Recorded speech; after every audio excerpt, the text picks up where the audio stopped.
Okay, so let's try this again. Good morning, world. I am Judy, your web based therapist, making therapy accessible and convenient for our clients in Florida and New York, and of course, sharing information worldwide.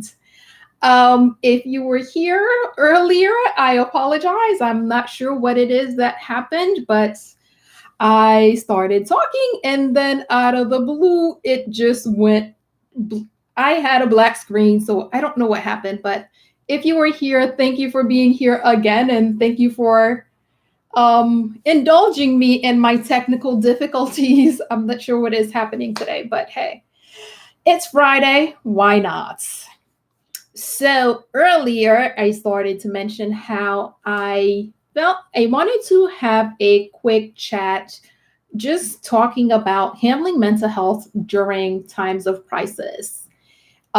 If you're not in Florida, I don't know if you're in Florida or not, but if you're not in Florida, you may not be aware that right now, one of the big things that is happening that we're dealing with is a building collapse, a residential building. And right now, there are, it is my understanding that more than 100 people are still missing and a lot is happening. So I wanted to take a moment and just talk about, just dealing with mental health in the time of crisis, because that's where we are right now. Again, and yes, we go through that a little bit way too much.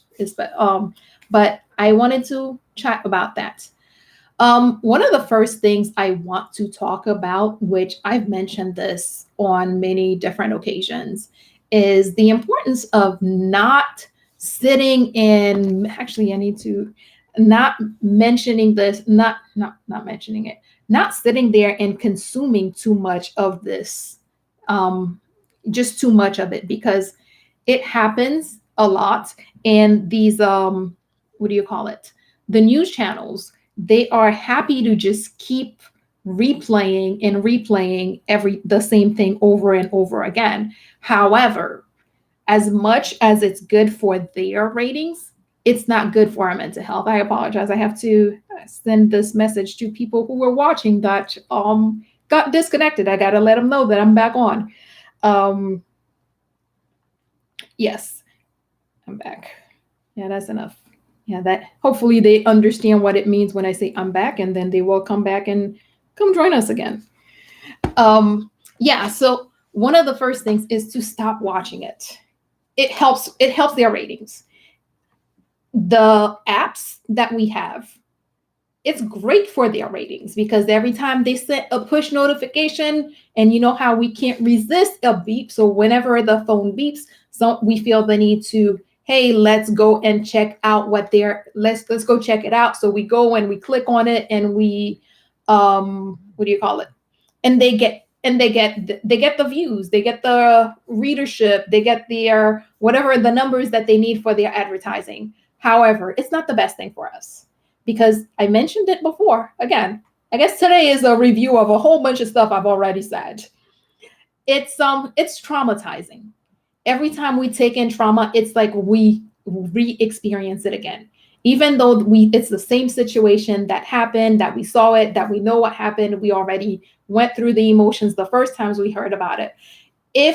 When we hear about it again, it's this, we experience it again, we take it in again, we feel the feelings again. So every time you keep going back, it's hurting us more than it's helping. Example I'll use this morning. A friend texted me that this situation just keeps getting worse by the hour. And I went in, I checked out, I looked at a news conference, I heard the mayor talking, and as the mayor's talking, they were doing the side by side. The mayor on one side, and on one side they were showing the developing situation, and they're showing people, rescuers in the rubble and things like that. I was online for maybe 15 minutes. And in that time, just that, I could feel my peace shifting. I can feel the way my anxiety level was increasing from the where I was, hey, woke up Friday, peaceful Friday morning, to taking in trauma, and I was only there for 15 minutes. Now imagine when you're sitting there watching it for an hour, 2 hours, 6 hours. Each hour that passes, each time they send it, it tugs at your heart, it pulls. It's not the healthiest thing to do. It's great for news outlets to keep showing it because the viewership and their advertising dollars. But the viewer, it's not the best and most effective way for us to deal with it. It's important to know what is happening. So yes, watch what is happening, read about what is happening. Just don't sit there for 3 or 5 hours reading or watching the same thing over and over again.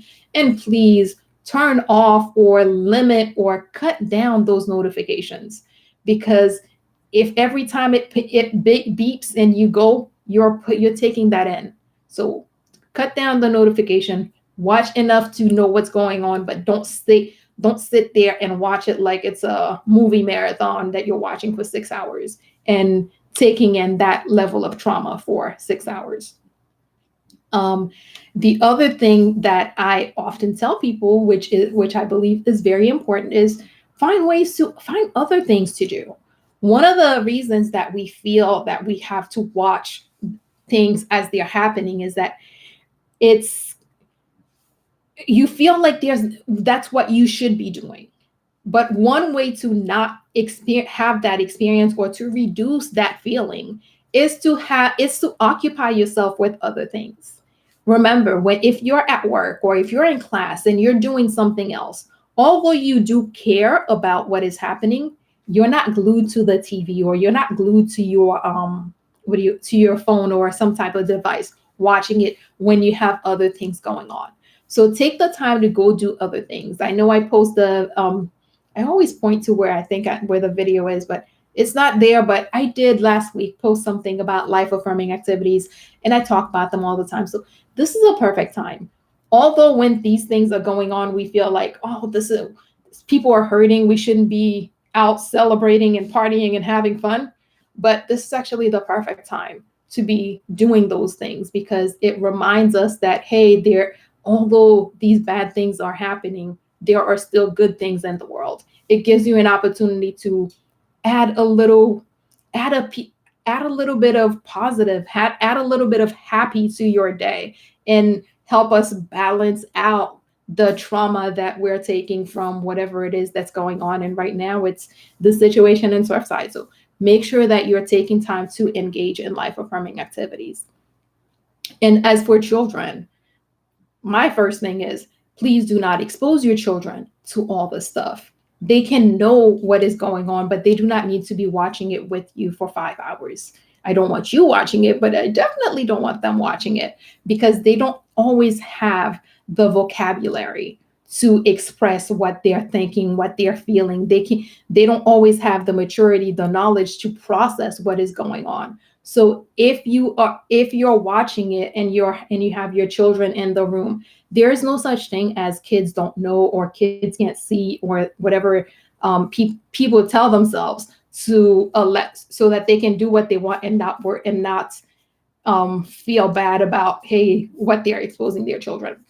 They can see, they can hear, and no matter, if you really want to know how much a child is paying attention, while they have their headphones on and they have a tablet or whatever device, say you're going to give them something that they really want, and see how much they're not paying attention. They are paying attention. They can hear. So if you're going to be watching that stuff, at least give your children the option or the opportunity to be somewhere else. But yes, they will know. They will see. They can tell sometimes when things are going on. They've heard about it. One thing that you can do is give them an opportunity to do something and process it in a childlike way. One example I often share is when I was at Parkland, after that happened, this mom came in with her daughter who was, I don't know, I want to say maybe she was 5 or 6, but I don't think she was more than 7. I want to say no more than 5 or 6. And The daughter, having heard of what was going on, she felt bad, she was upset, and one of the things that the mom did was help her make cards to bring to the people who were impacted. I was at the library at that time, and I remember when she brought it in, she was very happy that, yeah, I made this for them. And mom, I think mom went to, I don't know where, and she got some food, and she brought food, and her daughter got to bring the card. And she was so excited when I took the card. We had a table that was set up where people were, where when people came in, they were registering, and that, you know, our intake table, let's just say that. And I took the card and I taped it to the front of the table. She was really excited because it took this really nerve-wracking thing that was going on into a really positive experience for her. So do things like that with your children. Instead of letting them sit there and watching the news, let engage them in something else. Engage them in how can they help, because it's not just us as adults who feel. And I remember I've seen these things where I feel powerless. I feel like, wait, something is going on. What can I do? What should I do? Like, we feel it's human to feel like we want to do something. So it's natural that your child may also want to do something to help. So give them the opportunity to do things like that. Maybe make cards, maybe do things, whatever it is that you can do to get them away from taking in the trauma, but into releasing something, releasing some of what they're feeling. Making cards is a great way. I remember one after I put the little girls' little drawings in front of the table, it would make the teachers and the staff, they would smile. Even people who were not affiliated with the school, they would come in and they see the little card, the little drawing, or the little girl's drawing, and they would smile. So things like that are helpful. But the other thing I often caution people about is, please don't just go over there. It's human to feel like we want to do something. It's human to feel like you have to get involved and you have to help, you have to step up, you have to, I don't know, be a part of the solution. But being a part of the solution is not always you getting into your car and driving to a location that is experiencing a crisis at the moment. Because every person who comes into the area is another person that the city, the people in that region have to account for, managing, taking care of, keeping out of the way. So just showing up is not always the most important thing, is not always the most effective way.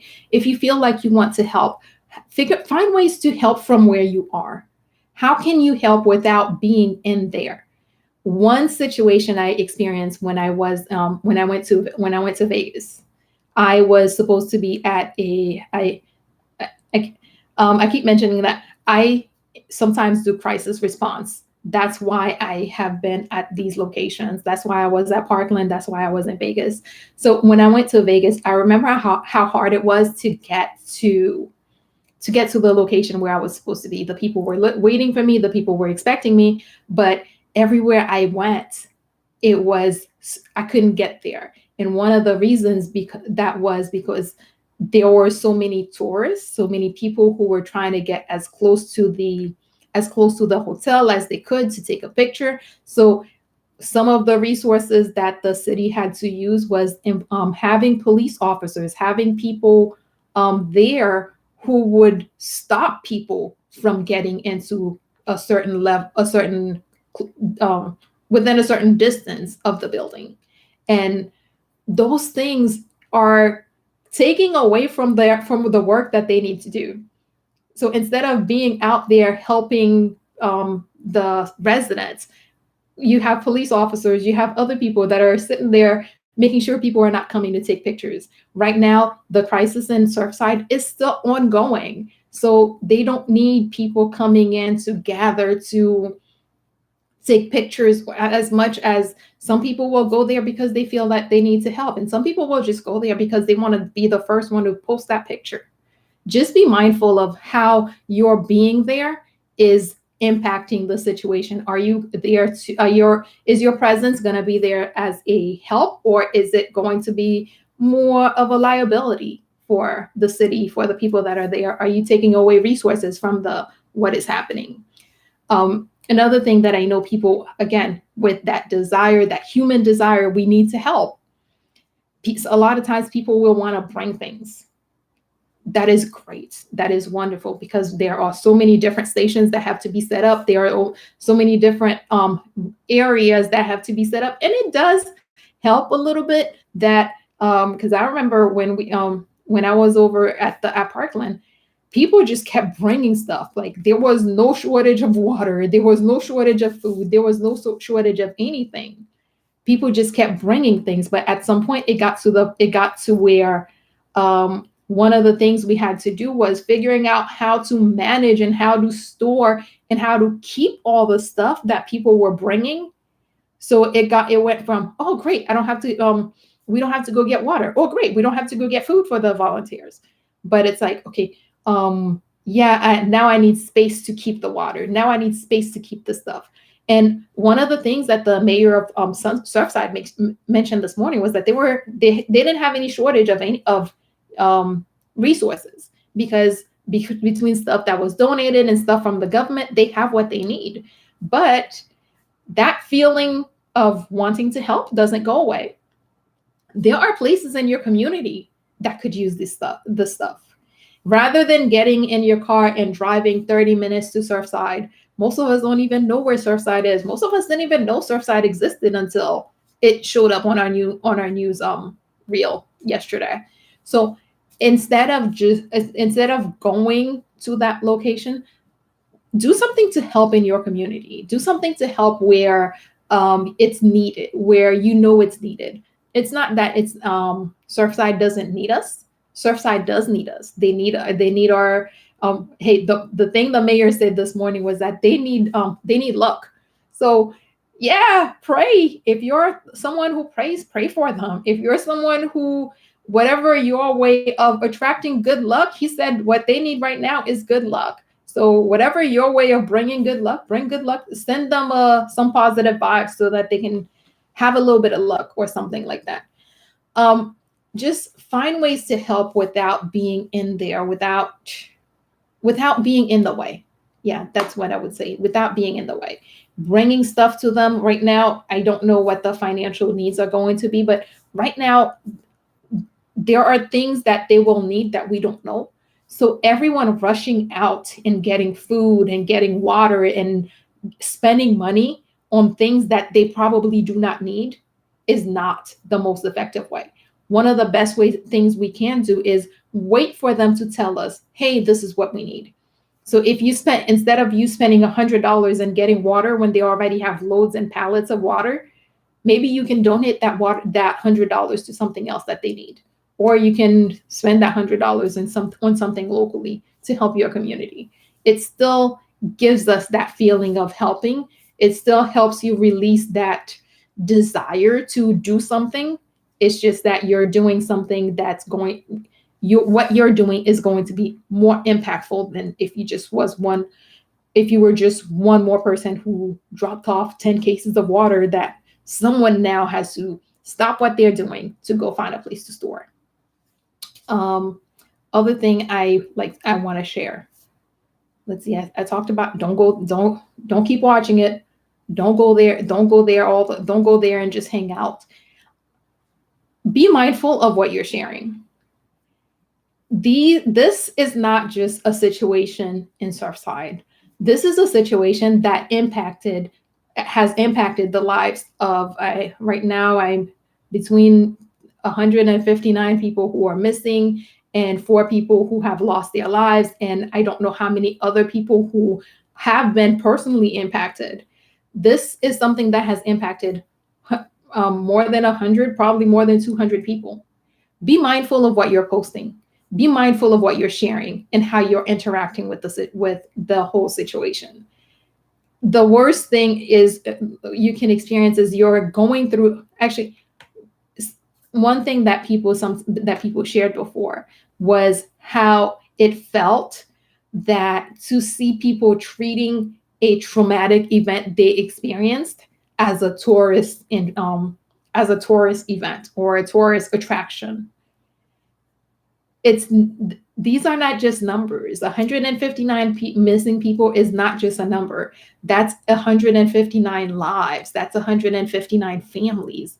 The four people who lost their lives, that's four families, friends of four people who have lost their lives. There are real, actual humans associated with those numbers. So be very careful, be very mindful what your how you're interacting, what you're sharing, how you're responding, just how you're what you're communicating, because the people are there and it hurts to expect to see something that is so personal and so hurtful be treated in certain way. And like, when you're hurting, you don't necessarily want everyone else to hurt, but you at least want people to respect and be mindful of the fact that, hey, yeah, this happened to me and it's impacting me. As far as our own mental health, I talk about not watching. I can't say that enough. Not sitting there watching the news all day. The other thing is getting out. It's not just, I mentioned how important it is to do stuff with your kids. It's important for you to do stuff for yourself, because one person I spoke with this morning was mentioning how they, and actually I think I heard someone mention it on the news as well. Now having concerns or thinking about the safety and how sturdy their own residence is. So when these things happen, it's not just what you're watching externally. There's also the whole thing of what your thoughts are, what you feel, what you may be thinking, how what it may bring up for you.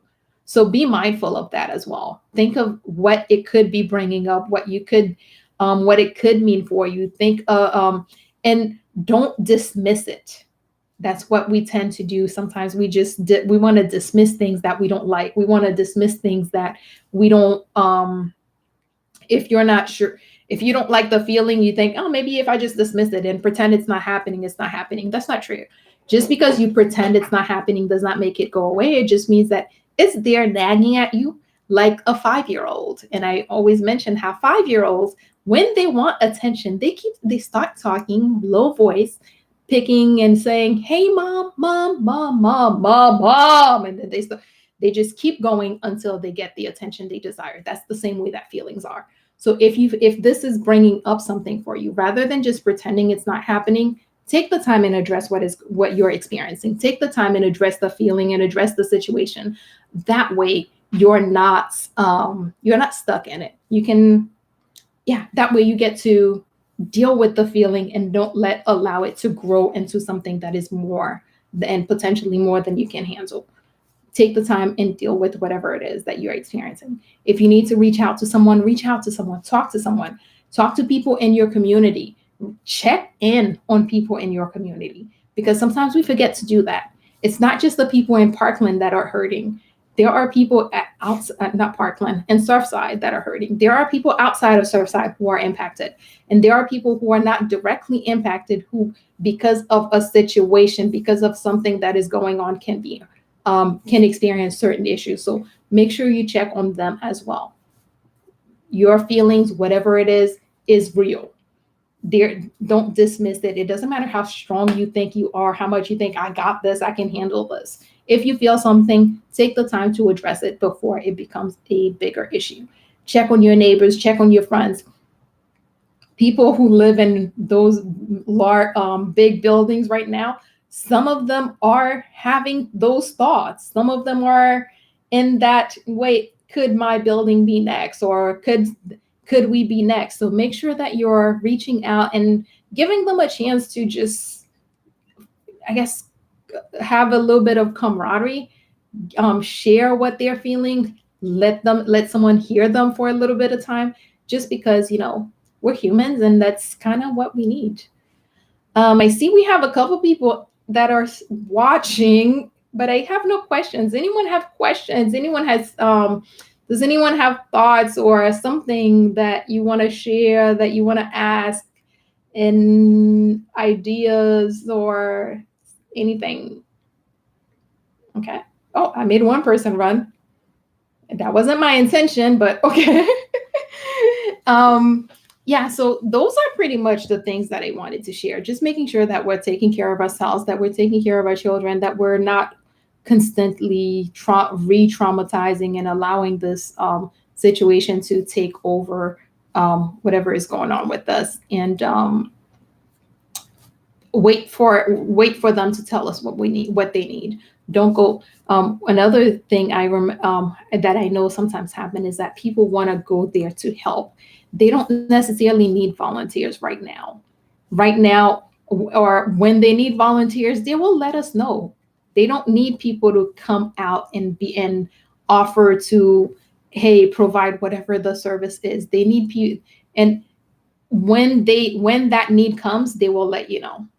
So don't feel like you have to help right here, right now, down there. Help in your community. Help save if you have resources you want to share. Save that for later when the need is actually when there is a greater need. Because right now a lot of the places are overwhelmed with resources. They don't need more people bringing more resources. So just make sure you're taking care of yourself, and just, yeah, keep being good neighbors. Keep them in your prayers, keep them in your thoughts, send them good positive vibes.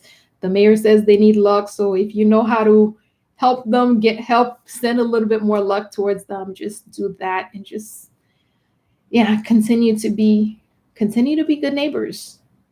Before those were my thoughts. Those were the things I wanted to share. I don't know if I know I just asked like 2 minutes ago if anyone has question. I know a couple other people have joined since. Any questions, any thoughts, anything I can share, any no. I know there's a delay in this thing, so I'm trying to give it a minutes because it sometimes it delays. But no, I'm not getting anything. So since I'm not getting anything, any feedback, I think I'm just gonna call it a day. And thank you guys so much for coming through. If you watch this on the live, or if you're watching this later, thank you for hanging out with me and listening to me, I guess, ramble a little bit. Yeah, it felt like I was rambling a little bit for a minute there, but thanks for watching, and thank you for hanging out. If you have questions and you missed the live, please feel free to just share a comment. I do respond to comments. So, yeah, that is all we have for today. Good morning, world. Have an awesome day.